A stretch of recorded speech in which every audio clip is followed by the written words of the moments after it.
देश में 5 सितंबर को सियासी बवाल तब मच गया जब प्रेसिडेंट ऑफ भारत नाम का लेटर सामने आया। भारत की 20 बड़ी आर्थिक ताकत वाले देश संगठन G20 की मेजबानी कर रहा है और जब इसका आमंत्रण पत्र सामने आया तब मोदी विरोधियों को मानो मौका मिल गया सरकार पर हमलावर होने का कि उन्होंने अपने संगठन का नाम इंडिया रखा, इसलिए मोदी सरकार अब देश का नाम बदलने पर आ गई है। मोदी सरकार से सवाल पूछा जाने लगा कि क्या केंद्र सरकार अब देश का नाम इंडिया और भारत नहीं बल्कि सिर्फ भारत कर देने वाली है। हालांकि 5 तारीख के खत्म होने के साथ ही ये बवाल शांत करने का प्रयास बीजेपी करती दिखी। केंद्रीय कैबिनेट मंत्री अनुराग ठाकुर ने इसे अफवाह करार दिया। ऐसी किसी भी कोशिश से अनुराग ठाकुर ने इनकार किया।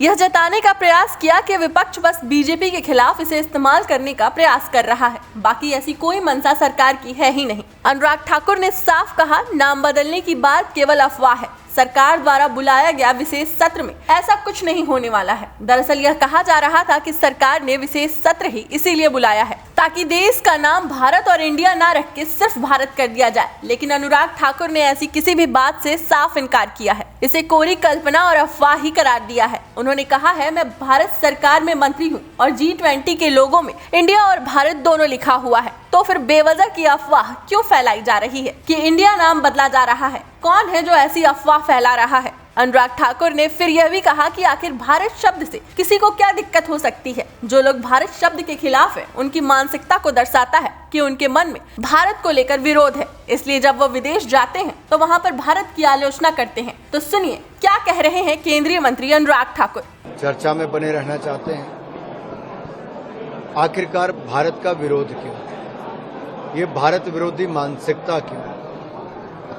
आप गर्व से कहते हो हम भारतीय हैं, आप गर्व से कहते हो हिंदुस्तानी, आप गर्व से कहते हो हम इंडियन हैं। आखिर भारत शब्द का प्रयोग करने पर इतना ऐतराज क्यों?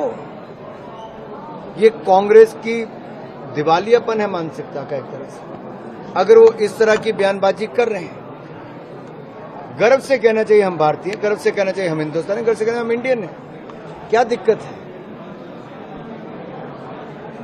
ये केवल अपना राजनीतिक लाभ लेने के लिए देश को भी बदनाम करने से पीछे नहीं है। केंद्रीय मंत्री अनुराग ठाकुर की बातों से साफ है कि हमें चाहे भारतीय कहें, चाहे हिंदुस्तानी कहें, चाहे इंडियन कहें, वो सभी नाम हमारे हैं। विपक्ष बस इसमें सरकार के खिलाफ मौका तलाशने का प्रयास कर रही है। हालांकि देश के विपक्षी दलों में अलग से संसद का विशेष सत्र बुलाने को अभी छटपटाहट है। विपक्ष अंदाजा नहीं लगा पा रहा है कि आखिर विशेष सत्र बुलाई क्यों गई है। पहले विपक्ष आशंकित था एक देश एक चुनाव या फिर समान नागरिक संहिता को लेकर। सरकार ने सत्र बुलाया है, फिर बीच में भारत बनाम इंडिया का मुद्दा उठ गया। हालांकि अनुराग ठाकुर की टिप्पणी के बाद विपक्षी गठबंधन के नेता इस पर क्या प्रतिक्रिया देंगे वो देखना काफी दिलचस्प होगा। वैसे आपको क्या लगता है कि क्या सच में भारत सरकार देश का नाम भारत ही कर देने की कोशिश कर रही है? आपकी भारत, इंडिया, हिंदुस्तान को लेकर देश में छिड़े इस महायुद्ध के बारे में क्या राय है? हमें कमेंट बॉक्स में जरूर बताएं। डेस्क रिपोर्ट, अटल टीवी।